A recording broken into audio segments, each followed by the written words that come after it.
de corazón, alabando a Dios y teniendo favor con todo el pueblo. Eso es importante de entender, que en la obediencia ya están unánimes.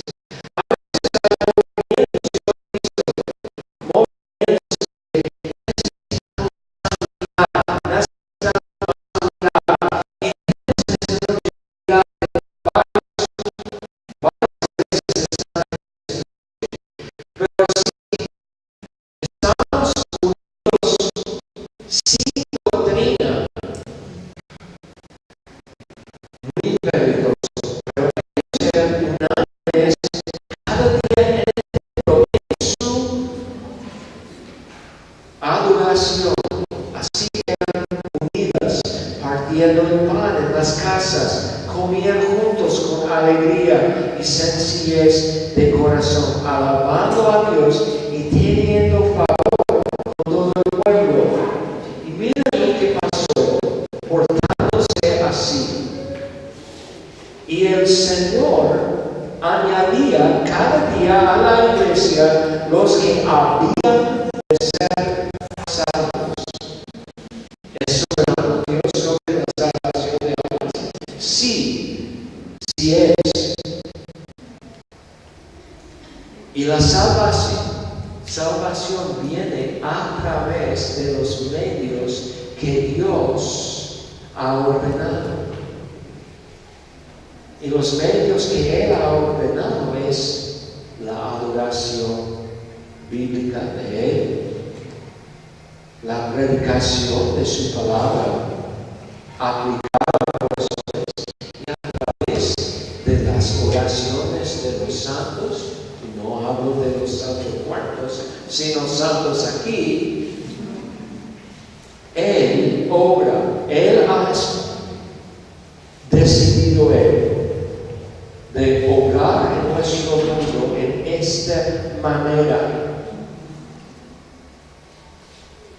Nadie viene a Él sino por Cristo, ¿verdad? Pero nadie viene a Cristo fuera de ¿qué? La palabra aplicada a su corazón. Y no van a conseguirla místicamente.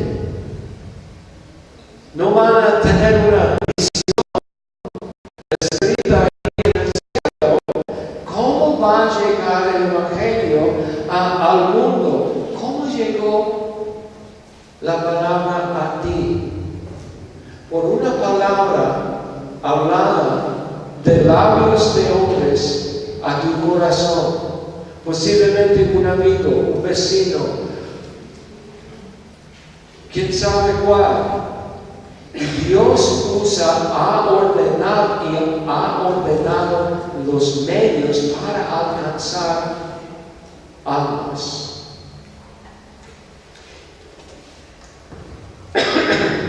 Perdón. Mira pues en 43, avanzamos un poco a 43. Y sobrevino temor a toda persona, y muchas maravillas y señales eran hechas por los apóstoles. Sobrevino temor a toda persona. Un problema que tenemos en la iglesia de hoy es que casi nadie tiene temor de Dios. Y es porque podemos ver las cosas extrañas que pasan en las iglesias, cosas fuera de la Biblia, porque no tenemos temor de Dios. Mira pues en comparación en Santiago un versículo importante. Hemos visto esto antes, yo creo, anoche, pero vamos a mirarlo de nuevo. En Santiago 2. Hay una palabra aquí. 2:19. ¿Tú crees que Dios es uno? Bien haces. también los demonios creen y tiemblan. Los demonios tiemblan a la palabra de Dios y tú no lo haces. ¿Qué tipo de dureza de corazón es en una persona que escucha la palabra de Dios y no tiene temor de Él? Estas cosas no deben ser, hermanos. ¿Cuál es tu relación con la palabra de Dios? Una iglesia verdadera tendrá temor de Él y va a querer de ser santo ante Él. Una iglesia santa ante Él. Miramos pues en 1 de Juan. Estamos cerca allí en Santiago. Yo he dicho que hay razón que uso tantos pasajes. Yo quiero que ustedes sepan que las cosas que yo predico vienen del contexto de toda la Biblia. No estoy agarrando a un texto fuera de su contexto, pero vemos adentro del contexto de la Biblia las mismas cosas en varios pasajes. Tú, pastor, estás haciendo esto en tu predicación. Eres cuidadoso de la palabra o traes una idea de tu mente y pones tu idea en un versículo y luego de ahí sale una predicación. Cuidado de eso. Miramos pues el 1 de Juan 2. ¿Y qué dice Juan de la conducta de los cristianos? Uno que se llama cristiano. 1 de Juan 2, empezando con versículo 3. Y en esto sabemos que nosotros le conocemos si guardamos sus mandamientos. El que dice yo le conozco y no guarda sus mandamientos, el tal es mentiroso y la verdad no está en él. Pero el que guarda su palabra, en este verdaderamente el amor de Dios se ha perfeccionado. Por esto sabemos que estamos en Él. A veces hay personas que han venido a mí, pues buscando aseguranza de la salvación. Tú, pastor, no tienes el derecho de dar aseguranza de tú mismo a nadie.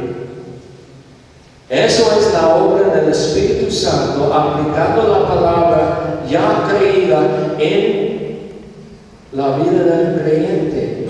Pero algo que yo hago para ayudar a la gente en esto, si uno viene a mí y dice, pastor, no estoy seguro si soy salvo o no. La mayoría del tiempo con personas así son salvos. Los que no son no tienen nada de ansiedad en cuanto a eso. Pero lo que hago es, les muestro 1 de Juan, porque nos ayuda de descubrir nuestra condición ante Dios. Fue el propósito de su libro. Miramos pues en 1 de Juan 5. 1 de Juan 5, versículo 13. En Juan, el Evangelio, Él nos da el propósito de su libro en el capítulo 21, como vimos anoche. Y aquí tenemos el propósito de su libro en 5:13. Estas cosas os he escrito a vosotros que creéis en el nombre del Hijo de Dios, para que sepáis que tenéis vida eterna, y para que creáis en el nombre del Hijo de Dios. ¿Cuáles cosas? Obviamente, este libro. Entonces, este libro fue escrito no solamente para tu pastor de sacar este versículo fuera de su contexto y usar como su versículo favorito de aplicar en otras maneras. Es el propósito de este libro.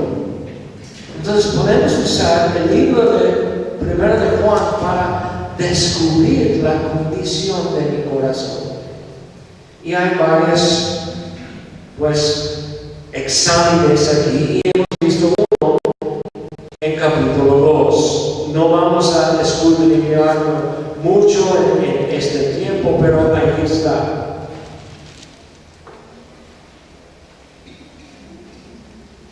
¿Por qué obedece la iglesia a la palabra? Porque Dios ha hecho una obra adentro de ellos. Miramos pues en Jeremías.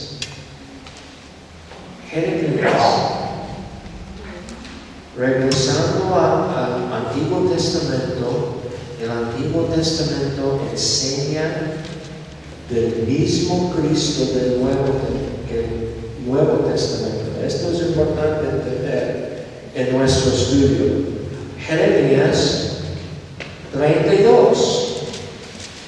Tenemos una promesa aquí. 32, versículo 38 de Jeremías. Pues atrasamos un poco a 37. He aquí que yo los reuniré de todas las tierras, a las cuales los eché con mi furor, y con mi enojo e indignación grande, los haré volver a este lugar, y los haré habitar seguramente, y me serán por pueblo, y yo seré a ellos por Dios, y les daré un corazón y un camino, para que me teman perpetuamente, para que tengan bien ellos y sus hijos después de ellos, y haré con ellos pacto eterno, que no me volveré atrás de hacerles bien, y pondré mi temor en el corazón de ellos para que no se aparten de mí. ¿Ha hecho Dios esto? Sí. ¿Cómo? La obra de Cristo. Él lo hizo. Él es el camino, ¿verdad?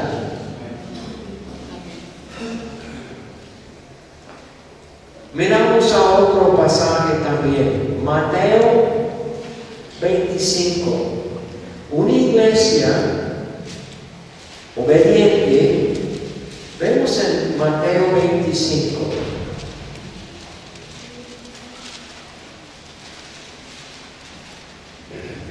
Mateo 25. El pasaje empieza con 31. No vamos a leer todos los versículos, pero vamos a sacar el sentido aquí si podamos. El 31 dice así: cuando el Hijo del Hombre venga en su gloria y todos los santos ángeles con él, entonces se sentará en su trono de gloria y se serán reunidas delante de él todas las naciones. Y apartará los unos de los otros, como aparta el pastor las ovejas de los cabritos. Cuidado aquí. Cuando habla aquí de naciones, no significa países.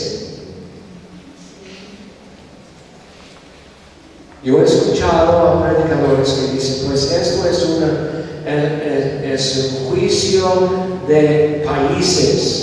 Y depende su resultado en sus relaciones políticas con el país de Israel de hoy. ¿Piensa usted que Cristo está hablando de países aquí? Algunos países por sus políticos ya rechazados del cielo, aunque hay adentro de ellos creyentes?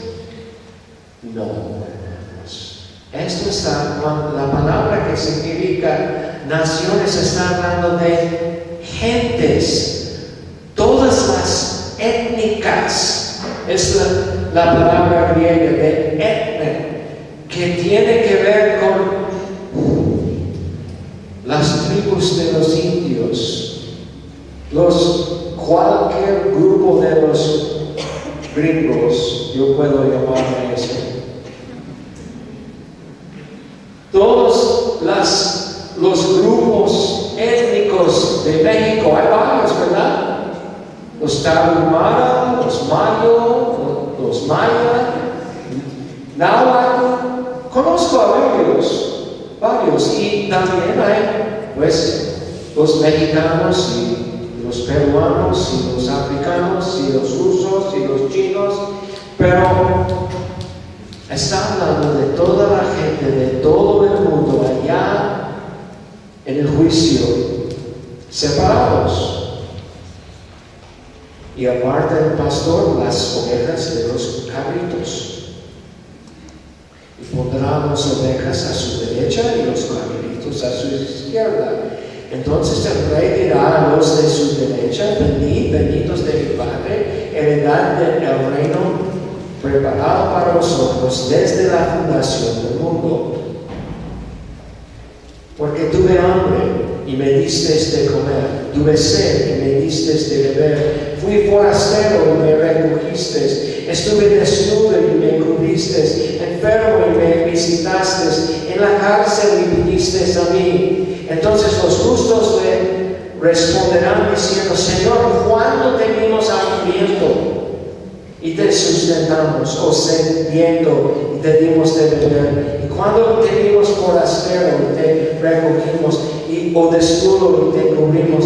Y cuando te vimos enfermo o en la cárcel y vinimos a ti? Y respondiendo el rey les dirá: de cierto os digo que en cuanto lo hiciste a uno de estos mis hermanos más pequeños, a mí lo hiciste. ¿Cuáles son los hermanos de Cristo? ¿Los judíos? No.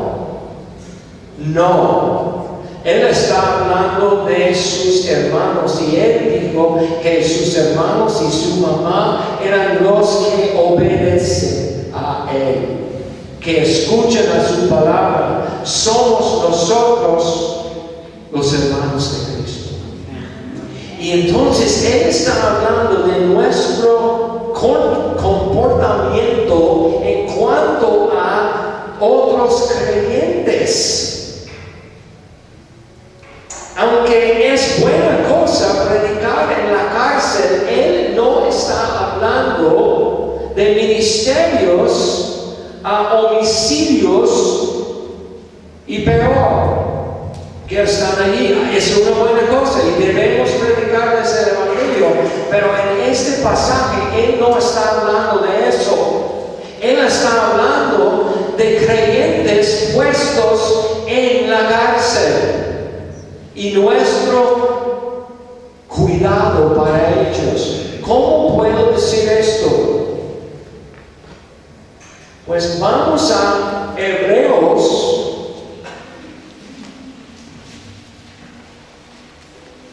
Hebreos 10.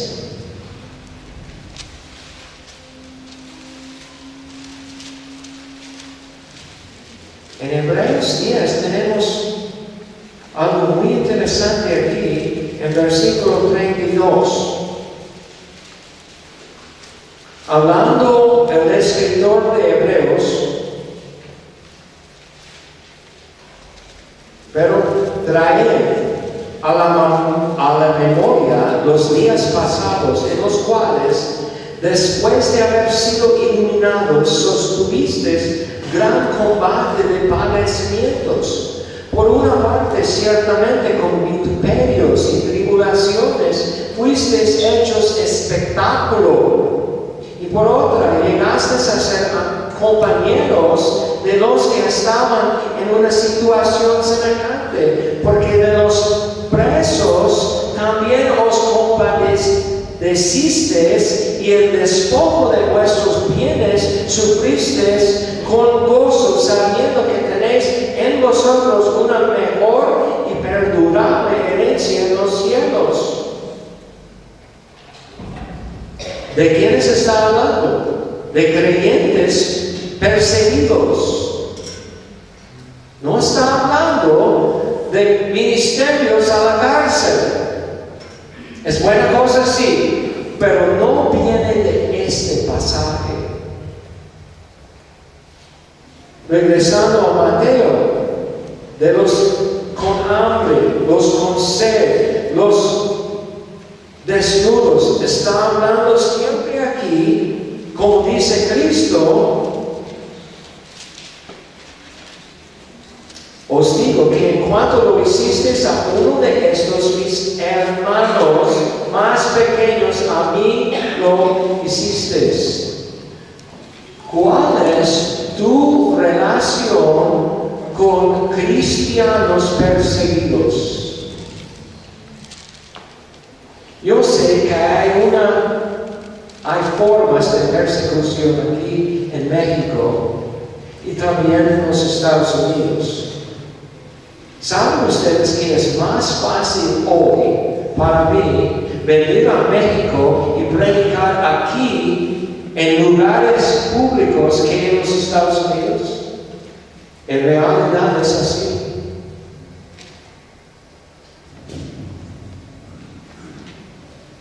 Pero hay hermanos en otras partes que están sufriendo cosas que no podemos imaginar. Hay cristianos en el día de hoy que los musulmanes están crucificándoles. Hay hermanos en Corea del Norte sufriendo cosas que no queremos imaginar. Hermanos, ¿estamos en oración para ellos? ¿Saben qué? Los hermanos en China y en Corea están orando para los creyentes en las otras partes del mundo. Porque ellos están regocijando en la persecución porque saben que son dignos de eso. Parte de la razón es que no hay tanta persecución aquí en México o en los Estados Unidos, es que no merecemos la cosa. Así es el asunto. Una iglesia verdadera obedece lo que Cristo dijo. Miramos a Juan 14. Juan 14.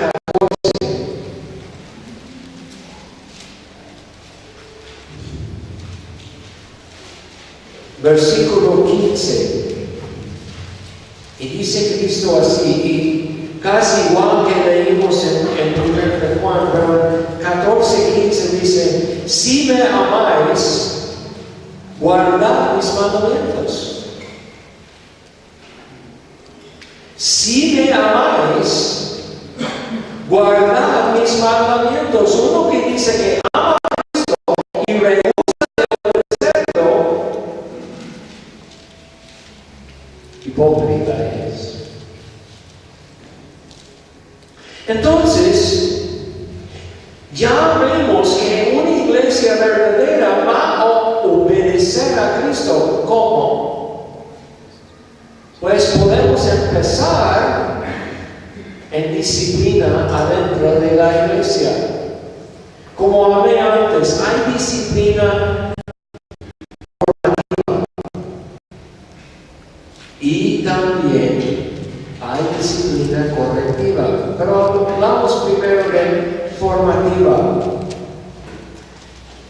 Pienso así: mi papá era extranjero, todavía vive ahí en Sudán, allá en los Estados Unidos.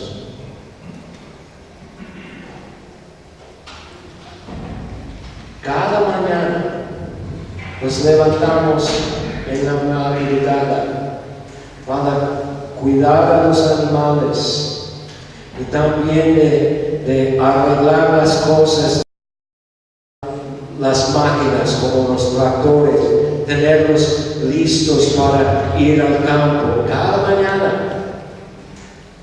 Y yo desde un niño de 10 años había una expectación de mí. 20 minutos después de llegarme de la escuela, yo debería estar en un tractor trabajando. Y seguí el ejemplo de mi papá porque allí estaba él. Y todos los días haciendo así. Y recuerdo en aquellos tiempos había mucho trabajo a mano que ahora hacen con maquinaria, pero en aquellos tiempos mucho hecho a mano. Y para quitar los espinos y hierbas malas de los frijoles había un solo remedio. Alguien tenía que quitarlos. Entonces, mucho tiempo allí en el campo, quitando espinos, y fue trabajo muy duro. Y había líneas de frijoles, y siempre como niño yo quejaba: yo tengo la línea más horrible que todos. Hay más hierbas malas aquí que los otros. Y siempre mi papá dijo: yo cambio con cualquiera. Y una vez dije: está bien, esto es peor, quiero el tuyo. Y cambiamos. Descubrí algo. Él trabajando en el campo, él sabía los peores y siempre escogió ellos.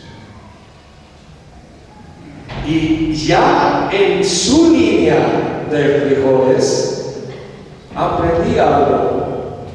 Fue peor ahí. Y quise cambiar de nuevo y dije: que no. Aprendí algo aquel día.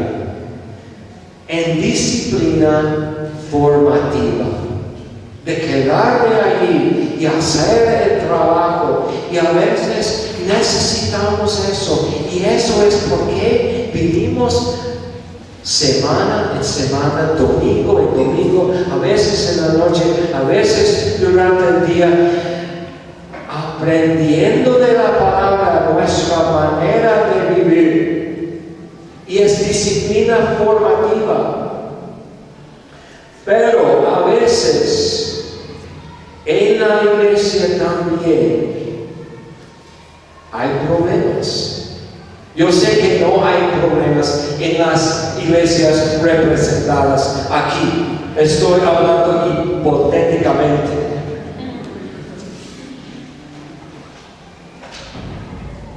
¿Qué vamos a hacer?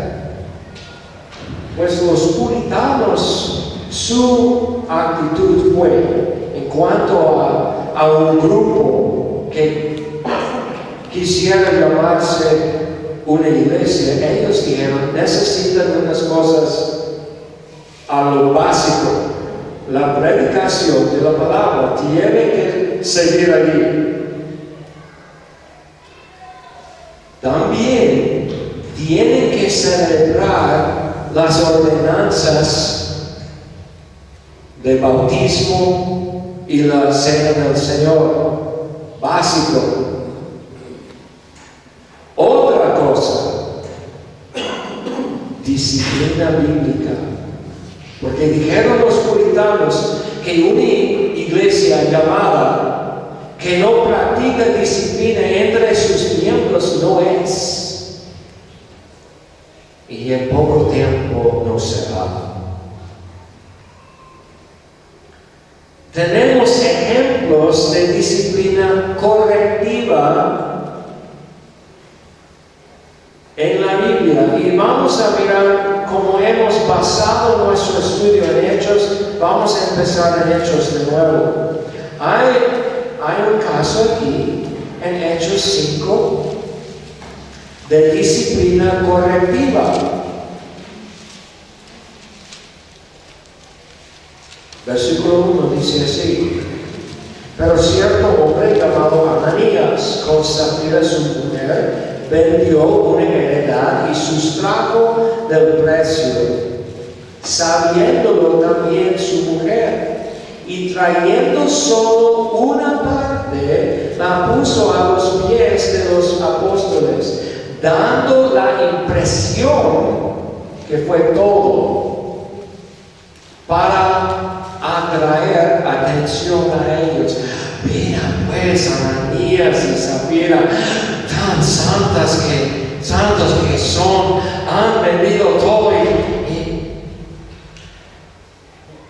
Y dijo Pedro: Ananías, ¿por qué llenó Satanás tu corazón para que envidieses al Espíritu Santo y sustrajeses del precio de la heredad? Reteniéndola no se te quedaba a ti, y vendida no estaba en tu poder. ¿Por qué pusiste esto en tu corazón? No has mentido a los hombres, sino a Dios. Una sola mentira. ¿No es muy grande? ¿Una sola mentira? ¿Qué importante es eso? Al oír Ananías estas palabras, cayó en espíritu. Tenemos aquí disciplina en la iglesia primitiva, y fue una disciplina, pero de repente. ¿Qué pasaría en la iglesia de hoy si una persona miente y en el momento cae muerto? Pues tendremos iglesias vacías. Ellos son un ejemplo. Recuerda cómo, vamos a hablar el domingo de Nadab y Abiú, pero no hablamos mucho en esta noche. Pero recuerda de ellos. Dios los usó como un ejemplo al pueblo. Y así fue al principio aquí un ejemplo que Dios no puede ser burlado. Es serio, hermanos. Pero hay otros ejemplos de disciplina bíblica. Sí hay. Pues miramos pues en 1 Corintios 5. Aquí tenemos otro caso muy horrendo.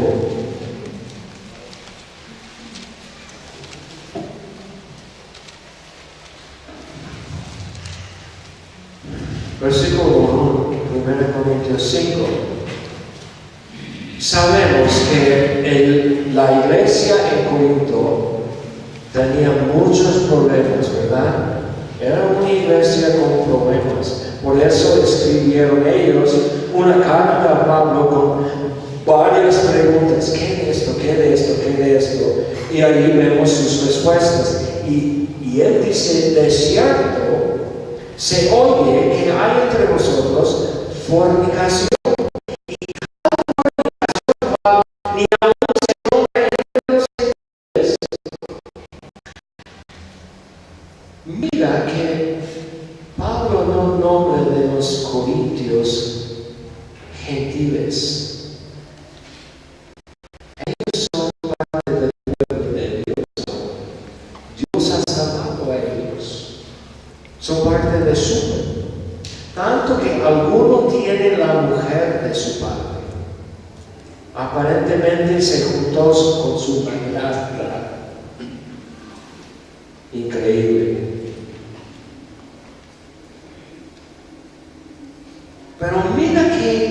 dice Pablo de esto?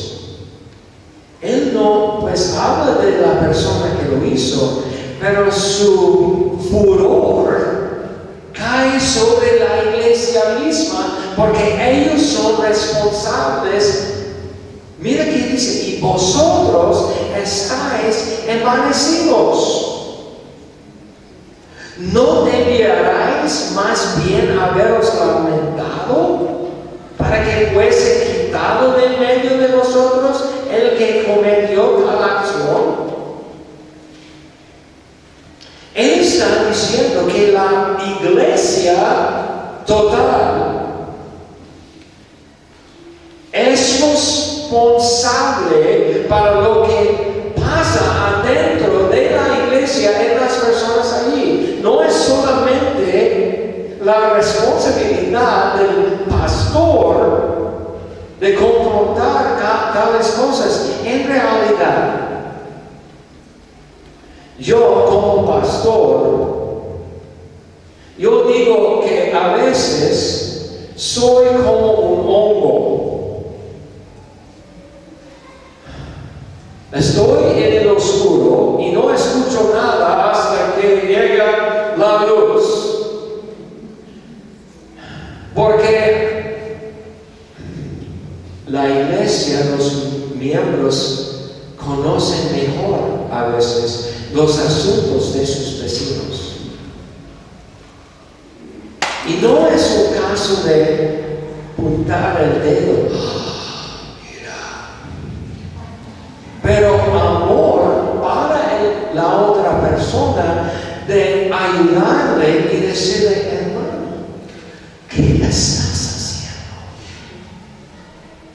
Y a veces pudiéramos evitar cosas peores si los que estén más cerca del problema hablan antes.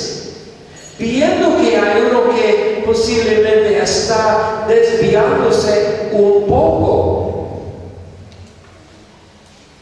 antes de llegar a un punto así. Escuché de un hombre que había hecho mucho estudio, escudriñando los récords de las iglesias bautistas antiguas de Inglaterra y de los Estados Unidos. Y en ellos practicaban la disciplina entre los miembros. ¿Qué piensan ustedes fue el problema más común de disciplina en las iglesias en aquel tiempo? ¿Fornicación? No. Falto de asistir a culto.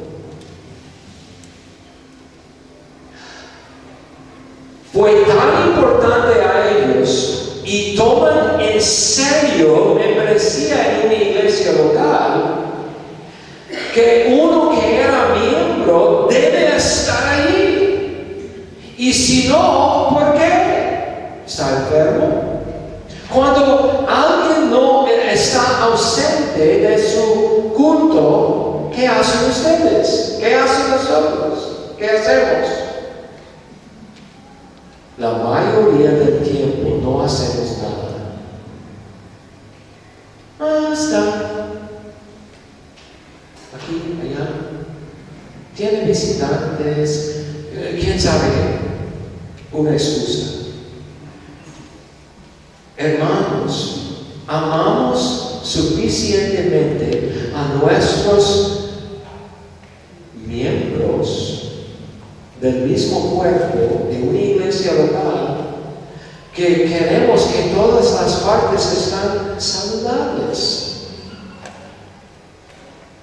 ¿Por qué no lo hacemos? Tenemos ideas desviadas de lo que significa de ser un miembro de una iglesia. La mayoría de la gente piensa que ser miembro de una iglesia es tener su nombre en una matriculación de la iglesia nada más.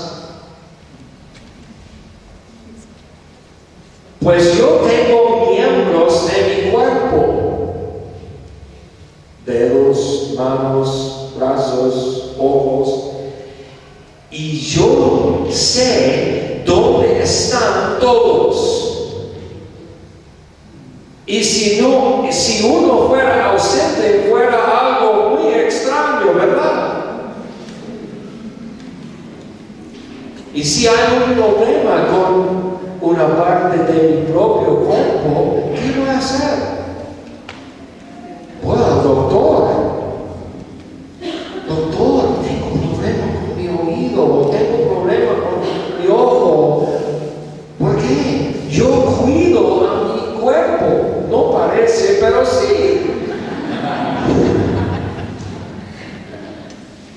Hermanos, nuestro entendimiento de nuestra iglesia debe ser que amamos unos a otros y cuidamos unos a otros. Y en esa ocasión, Pablo está diciendo: vosotros estáis envanecidos.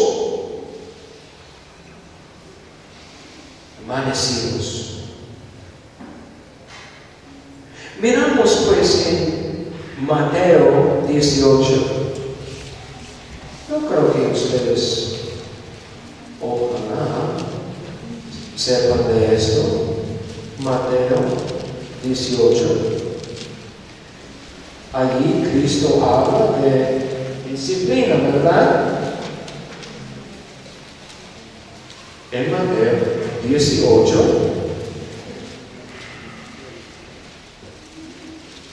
Pues empezando con 11.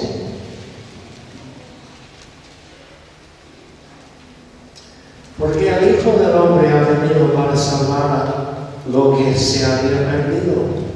¿Qué os parece? Si un hombre tiene 100 ovejas y se descarría una de ellas, no deja las 99 y va por los montes a buscar la que se había descarriado.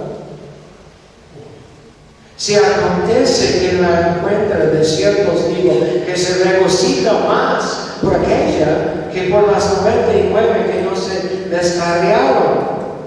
Así no es la voluntad de nuestro Padre que está en los cielos, que se pierda uno de estos pequeños, ¿cuáles?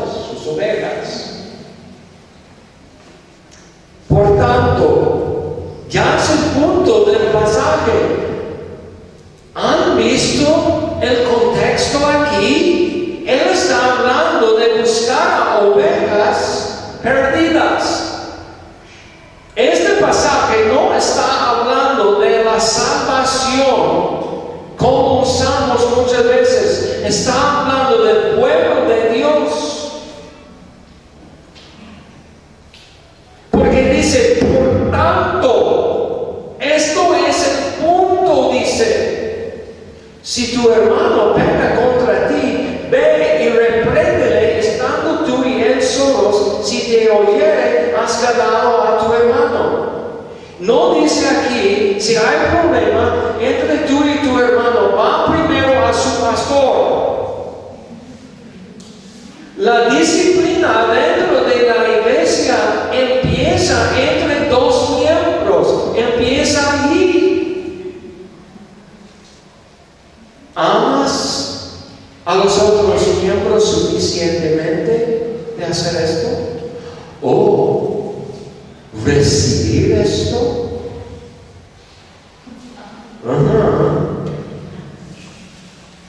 Mas si no te oyere, toma uno contigo a uno o dos, para que en boca de 2 o 3 testigos conste toda palabra. Si no los oyere a ellos, dilo a la iglesia. Y si no oyere a la iglesia, tenle por gentil y publicano. Entonces, si hay un problema, si hay alguien que ha caído en algún pecado, ¿quién empieza esto? Pues el pastor y los diáconos.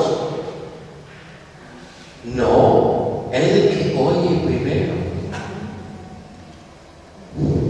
Tantas veces escuchamos algo, oímos algo, pero no es de esto, es chisme. ¿Has escuchado de fulano de tal? No diga nada a nadie, pero escuché esto, y esto, y esto. Yo sé que eso no pasa en estas iglesias. Hermanos, tienes suficiente amor para un hermano. Si oyes algo así, a un chisme, aquí hay una solución de eso. Di al chismoso, esto es malo. Oh, ven conmigo y vamos a hablar con ella, vamos a hablar con él. Oh, no.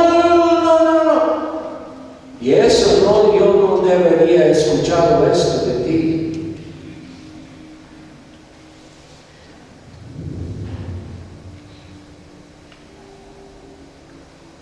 Si no los oyere a ellos, dilo a la iglesia.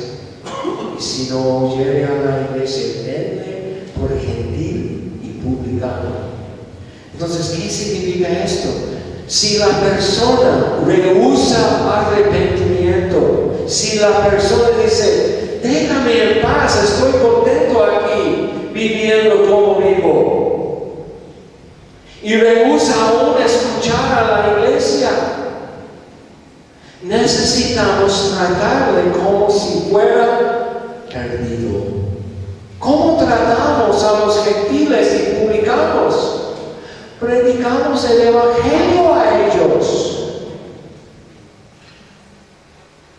Regresamos al principio porque aparentemente no está creyendo bien. En la disciplina, en la iglesia,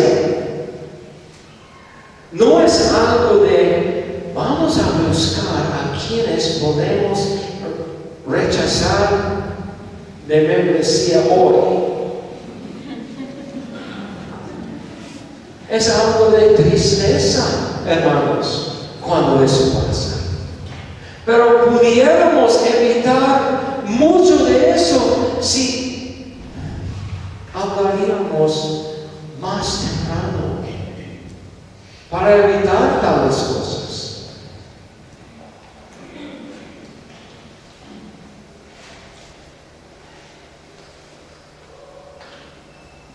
Hay otro tipo de problema. Miramos pues en Romanos. Yo sé que el tiempo está pasando y tengo tanto que decirles, pero llegamos a Romanos 16. En Romanos 16 tenemos otro tipo de persona.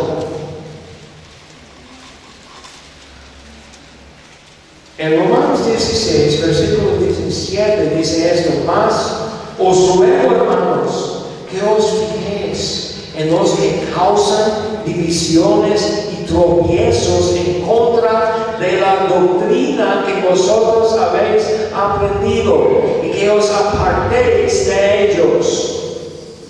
En casos así, si la persona está rechazando la doctrina, Mateo 18 no aplica.